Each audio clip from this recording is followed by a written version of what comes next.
Good evening and welcome to Tucker Carlson Tonight, a rare venture outside the studio for us. We're coming to you from a wet and windy Palm Beach, Florida, right outside, across the water, actually, from Mar-a-Lago. We spent the day there talking to former President Donald Trump.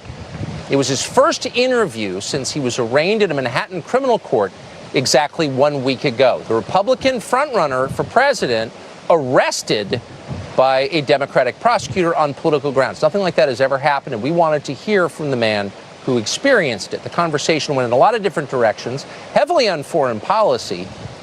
Really an amazing conversation. Here's how it began. Mr. President, thank you for having us. Thank you. Last week you were in New York for this arraignment. The world watched it. You've not given an interview since. You were there, I think, 57 minutes. Tell us from your perspective what that was like. Well, it was a horrible thing because I did nothing wrong. Absolutely nothing wrong. You look at even the pundits and the legal analysis, Greg Jarrett, all of these really talented people, they're saying he didn't do anything wrong. So that's number one. Number two, they were incredible. When I went to the courthouse, which is also a prison in a sense, they signed me in. And I'll tell you, people were crying. People that work there, professionally work there, that have no problems putting in murderers, and they see everybody. It's tough place. And they were crying. They were actually crying. They said, I'm sorry. They'd say, 2024, sir, 2024. And tears are pouring down their eyes. I've never seen anything like those people are phenomenal. Those are your police. Yep. Those are the people that work at the courthouse. They're unbelievable people. Many of them were in tears or close to it. Many apologists were sorry, sir. We're sorry. They had to have me do certain things. They said, sir, I can't believe I have to ask you. I can't even believe that I have to ask you to do it. You could see. So in one sense, it was beautiful because they get it. In another sense, you know, it's nasty. I went to the Wharton School of Finance. They didn't teach me about that. That wasn't like they didn't know about the arraignment part? That wasn't. We didn't have a class on arraignment.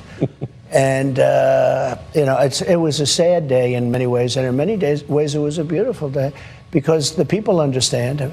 I didn't know this was happening, but the poll numbers have gone through the roof. The people get it, and the other ones are hoaxes also. You know, the box hoax. Look at Biden, he's got 1,850 boxes, and, you know, that's a hoax. And then the one in Atlanta where I had a perfect phone call. This is all weaponization. They're weaponizing our justice system, Tucker. And they think if they go and give you a subpoena, you know, I guess I'm very well known and people understand it and they get it, and maybe I have a bigger platform so I can explain it. But if you're somebody, a Republican, let's say, running for office, and you get a subpoena, you might as well resign because you're not going to be able to survive it. And the voters aren't going to handle it. The voters aren't going to take it. What they're doing is weaponizing the system, and there's never been anything like it. And it's all disinformation. You see, the other day, Afghanistan, one of the worst things I've ever seen. I think the most embarrassing moment that this country's ever had, frankly, the way we got out. Not the getting out. We had to get out. It was ridiculous to be there. And I had that so good, so tight, so tough. I spoke to the leader, Abdul. I said, Abdul, if you do anything, you're going to get hit really hard. Literally, he said, but sir, why? Why? He goes, why, oh, why do you send me a picture of my house? I said, you'll have to figure that one out, Abdul. But we didn't have one death in 18 months. He knew, not one death. And then to see the way we got out, like we were surrendering, like taking the military out first, leaving $85 billion worth of equipment behind, giving up Bagram. I was going to keep Bagram. I was getting out, but not for Afghanistan. It's 1 hour away from where China makes its nuclear weapons. It's one of the biggest Air Force bases in the world, I think the biggest, with runways that go 10,000 feet. I was keeping that because of China, not because of Afghanistan. Right. And they left everything. They left in the dark of night. They left the lights on. They left the dogs, by the way. You know, the people say about the dogs. They left the dogs. Everyone, you know, the dog lovers, and you got a lot of them. I love dogs. You love dogs. But they left the dogs. People said, what? One of the first questions I got, what did they do with the dogs? Mostly German Shepherds. They left them. What they did, the way they got out, was so horrible. Okay, everybody knows that was their plan. That had nothing to do with me. I was getting out, too. We would have gotten out with strength and dignity. And what happened? They got out. And the other day I hear, yeah, it was Trump's fault. Oh, that's right. It was Trump. I was gone for a long. I would have been out faster than them. We would have had all the equipment. We would have had the American citizens. We left hostages. We left Americans behind. Many, I think many more than you think. And we had 13 soldiers killed. And nobody ever mentions the fact that we had many maimed so badly. No arms, no legs. Their face was obliterated. This is the way this guy got out. We would have gotten out with dignity and strength. We were going to. But I was taking 100% of, I said, I want every nail. I want every screw. I want the tents. They said, sir, the tents are very hard to take out. I said, I want the tents. I want the tanks. I want the planes. I want everything. And a couple of them fought me on it, like Millie. He said, sir, I think it's cheaper to leave the equipment behind. I said, let me ask you, we have a plane that cost $100 million. It's sitting there. All it needs is a tank of gas, right? Give me a little jet fuel. We'll fly it to Pakistan or any place else, or we'll fly it directly home. You say it's cheaper to leave a $100 million plane? Sir, I think overall it's cheaper. These are idiots we're dealing with. They left $85 billion worth of equipment. They left our American citizens behind. And they moved the military out first. No, you move the military out last. I did a little skit with a 5-year-old kid. I said, let me ask you, here's the situation. I explained the situation. I said, would you take the military out first, or would you take it out last? I'd take it out last, 5-year-old. But they took the military out first, and they were afraid of our military. When I was there, they were afraid. We didn't have one soldier killed in 18 months, Tucker. Not one soldier was killed in 18 months. And then we got out like we surrendered. I think it was the single most embarrassing day in the history of our country. It was totally their fault. They didn't go by anything because, you know, we had a system of getting out. But if the Taliban, in particular, the Taliban, because that's where the action was, right? When I called Abdul, the press went crazy. The fake news went crazy. Why did he call an enemy? I said, well, it's Jesse James. I used to ask him, why did he rob banks? He said, that's where the money is. Why did I call the head of the Taliban? Because that's where the killing was. And he's there now, Abdul. I'm sure he likes me. He called me Your Excellency. I don't know if he calls Biden Your Excellency. Probably. I mean, you know, they're one of the largest arms dealers now in the world. They're selling the $85 billion worth of it because they only need 5% of it. Of course. They're selling the equipment. They're one of the largest, I think, second arms dealers. Brand new helicopters, brand new airplanes, brand new tanks. Unbelievable what we left behind. We ran, and there was no reason to. I had them. I could have stayed there for 5 years if I wanted to. I wanted out. 21 years was enough. I wanted out. We shouldn't have been there in the first place. But when I see what happens, when I see the level of stupidity, and because of that, it's all a big web.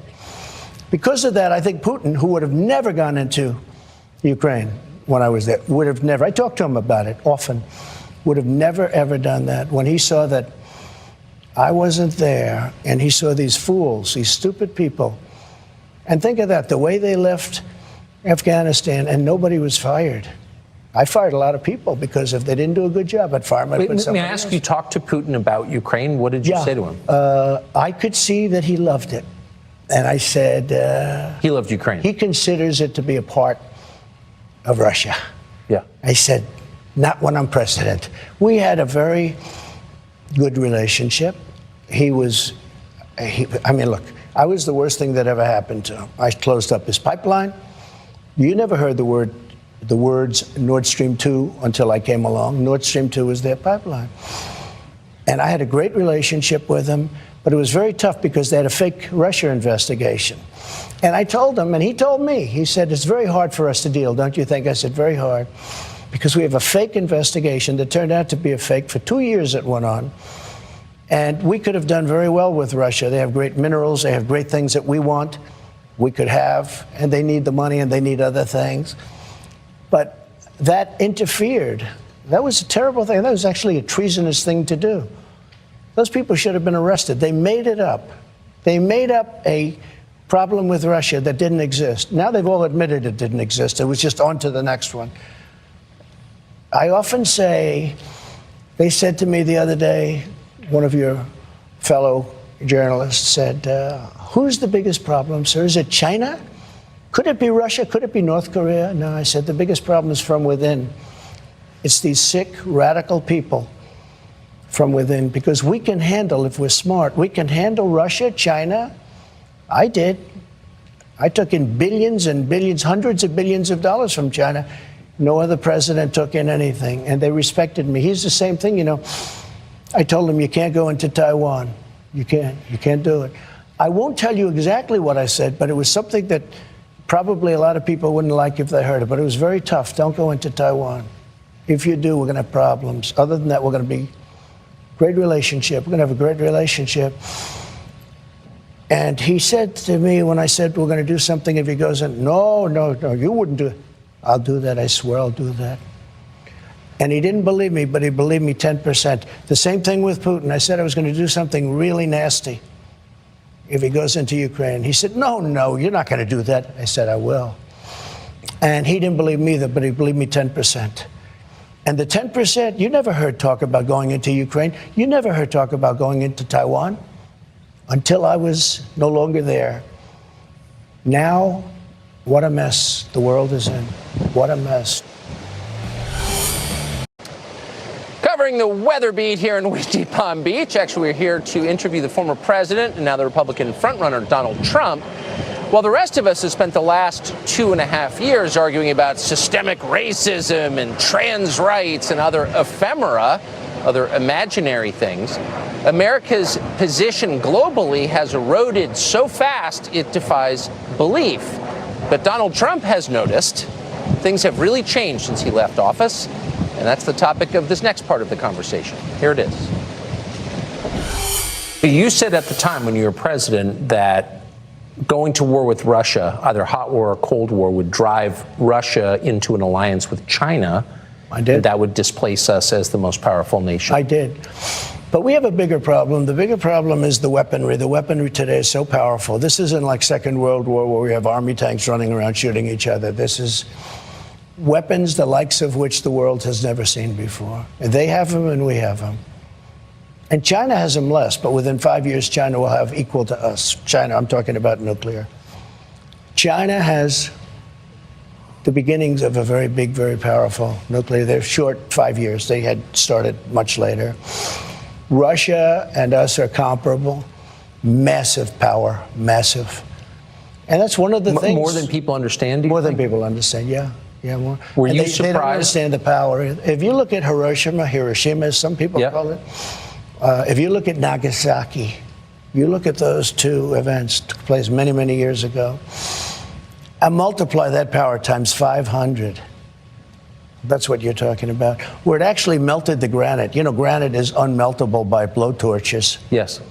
But the granite, if you look at granite areas, it's like water that got, hardened, like an ice skating rink. It melted the granite. If you look at that and multiply it times 500, that's what you're talking about. When I listen to people talk about global warming, that the ocean will rise in the next 300 years by 1/8 of an inch, and they talk about this is our problem. Our big problem is nuclear warming, when nobody even talks about it. The environmentalists talk about all this nonsense in many cases. Look, I'm an environmentalist also, I guess, in my own way, because I've done a good job with the environment. But nobody talks about nuclear. The problem we have, the biggest problem we have in the whole world, it's not global warming. It's nuclear warming. And all it takes is one madman, and you're going to have a problem the likes of which the world has never seen. And it's only a matter of seconds. You don't have to wait 200 to 300 years for it to happen. So what you're saying is demonstrably true. Why is this not something our leaders talk about or the press talks about? Because I don't think they're smart. I don't think they get it. Putin got it. I would talk to him about it all the time. I never mentioned the word nuclear. You never heard me mention the word. My uncle was a professor, a great professor at MIT for a long time. I think he has the longest, Dr. John Trump. And he would talk about a lot of different things, and it was very interesting to me. For years, I talked to him. Passed away. He's a great, great gentleman. I think it's the longest tenured professor in the history of MIT. But if he wasn't, he was very close. He was there for almost 40 years. And we talk about things, and he said, someday they'll have a suitcase. And in that suitcase, it'll be nuclear, and you'll blow up New York City out of a suitcase. And I said, no, Uncle John, that can't possibly. He's right. The power is so incredible. You can fire up a submarine and run it for years on essentially a tablet. Run it for years. So when we talk about war, and when I watch all of the people talking about Ukraine and how's Ukraine doing, blah, blah, blah, Russia's sitting back. First of all, Ukraine's being obliterated. Yes. Okay, let's not even talk nuclear. But let's say it wasn't. Let's say they were doing better than anticipated. If he decided to use his second form of destruction, which is nuclear, that's the end of that. You understand? And I know where you are in Ukraine, so I mean, you understand it better than most. Most people don't. Most people don't even talk about it. They don't talk about the fact that he has equal to the United States in nuclear capability and destruction.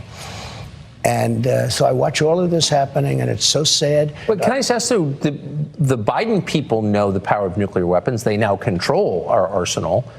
They don't seem worried about this. That's because they don't understand life. They don't understand whatever it is that you have to understand. You know, it's very interesting. At the very beginning, Biden was very afraid of nuclear because I watched him and he was, oh, they have nuclear weapons. Oh, which was exactly the wrong signal to send. You don't do that. But if you go back and check your files, you'll see Biden early on saying, oh, well, we can't do this. They have nuclear weapons. Well, you don't want to, you don't want to act that way. Yeah. But he was very afraid of nuclear. I said, you got to be a little bit cooler than that. But what happened is now that nobody talks about it.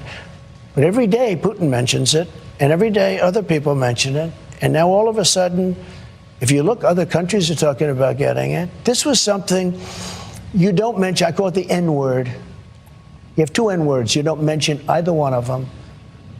The nuclear word you don't mention because the power is so destructive. I met with professors at MIT, and I was preparing for a debate. I wouldn't say it was a long preparation, but I did want to talk about nuclear because I consider it to be the single greatest threat the world has, far greater than global warming, like not even a contest. And I had these people come down. They were very smart, very expert. And I said, so when we start talking about nuclear in a debate, how would you handle it? And they looked at me, one in particular, and said, sir, you can't talk about it. You cannot talk about it.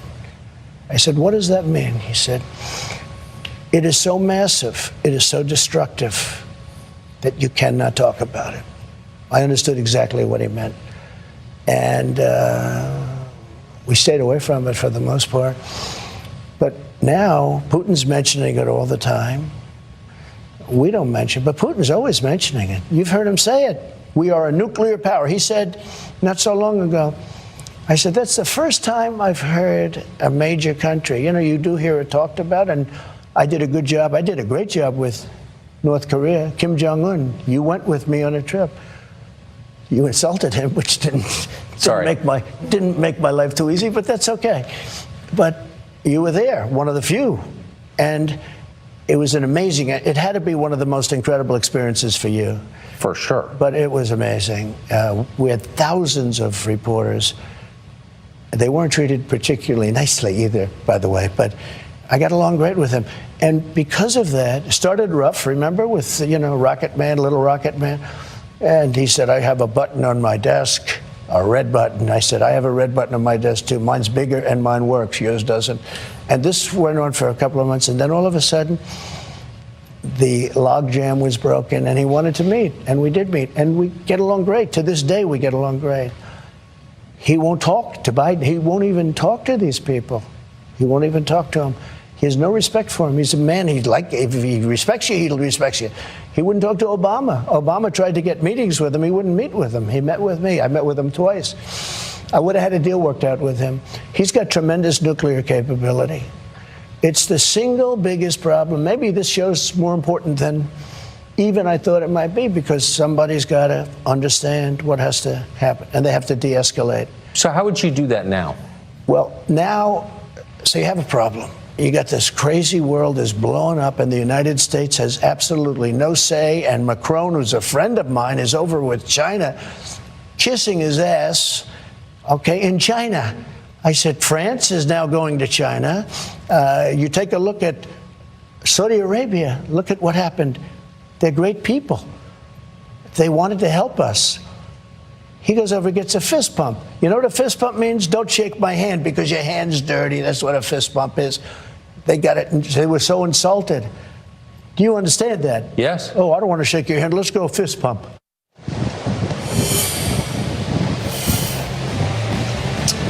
For the past 7 years, the neocon media establishment's been telling you that Donald Trump is a dangerous lunatic. In 2 years in office, Joe Biden has brought the world to the brink of nuclear holocaust. Who's the dangerous lunatic? And they're lecturing you about global warming. Joe Biden says he's running again for president in 2024. We asked Donald Trump his assessment of whether that's going to happen and whether anything could get him out of the race, including a legal conviction. That's next. Democrats arrested the Republican frontrunner last week in an effort to keep him from running for president. Will it work? We asked Donald Trump directly. And does he think Joe Biden will actually run? Here's that conversation. Do you think Biden will stay in the race? Look, I watch him just like you do. And I think it's almost inappropriate for me to say it. But I deal with other people. I don't see how it's possible. And it's not an age thing. You know, like I say, I have friends that are 88, 89, 92. Bernie Marcus, Home Depot, is 95. Smart as hell. He's sharp as he was. I mean, he's, you know, mentally, Bernie Marcus, Home Depot, founder of Home Depot, one of the founders. I mean, I had a meeting with him a few months ago. He was 100%. I know people that built their fortunes from 80 to 90. They were always struggling, and they made a fortune from 80 to 90. A couple of people in particular. It's amazing. He's not too old. You know, his age. I think they do the age thing because I'm 4 or 5 years behind. They say this is a way of getting Trump. Let's go him up. But there's something wrong. I saw his answer today on television about whether or not he was going to run, to a very nice guy named Al Roker. When you can't get a softer question than that. That was a long answer, talking about the eggs and the this and that. Look, I don't think he can. But say what you want. They didn't expect him to get it. Yeah. You know, people could say he won an election. You know, it always goes, I got the most votes of any person, any sitting president in history. I was told if I got 15 million less, I couldn't lose.